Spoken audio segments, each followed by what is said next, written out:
there's legislation in Congress to make one of the control centers in South Dakota into the Cold War Missile Museum. Right.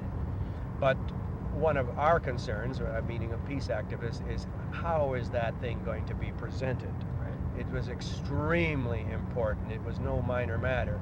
Is this going to be a place that gives people the impression that the weapon was a good thing and that it kept the peace, rather than that this was a highly dangerous weapon of mass destruction, and it's important that it's gone now and that we're working for the abolition of all these things in the future? How do you articulate? So a person working with the Park Service who was lobbying for this attended the State Historical Society's annual historical conference in Bismarck, and she had a workshop just on this, drumming up support.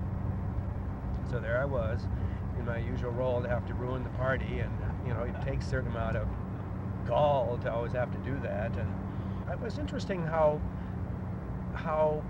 frustrating that event became for me. I found that rather depressing. I was getting very anxious during this presentation because I was realizing I was starting to feel more like an idiot, like this is hopeless. Like everything I've ever done, what's the use? I could just feel it. I mean, the forces of what Eisenhower called the military-industrial complex are so powerful. They're so big. They're so rich. They have so much money. They are so deeply rooted in people. I mean, what am I doing? But I did. I turned it into a ceremony event, and I could tell that it affected the people that were there, of course, because I said I made this paper crane. I noticed that the missile site that you are thinking of making into a command control center was named by our people the Cassandra missile. I looked in there, which is a woman in Greek mythology who was a prophet and warned of the destruction of Troy, but the gods had put this curse on her that no one would ever believe her. That was a significant thing.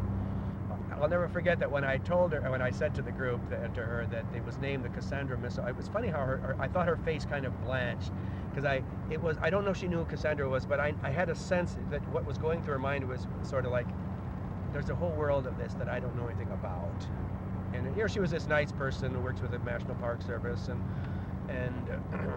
but if you are going to do anything relating to weapons of mass destruction, whether biological or chemical or nuclear, I guess my message is, it should tear you apart. It should make you crazy a little bit. Back in the 80s, an activist group called Nuke Watch had the idea to map the location of all the ICBMs in the U.S. So with the help of volunteers, they visited every silo in every state that has them: Colorado, Wyoming, Montana, Nebraska, Missouri, and the Dakotas. In place of the Air Force designation for the silos, the activists came up with their own names, like Kissinger's Remorse, Megadeth, Easy Come, Easy Go.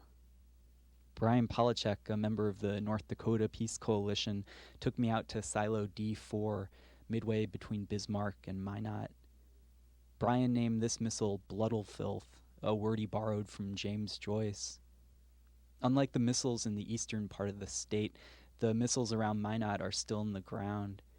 So even though Brian had lots of interesting stuff to say about North Dakota history and the history of peace activism, I had trouble paying attention, what with this fully armed nuclear bomb just over his shoulder.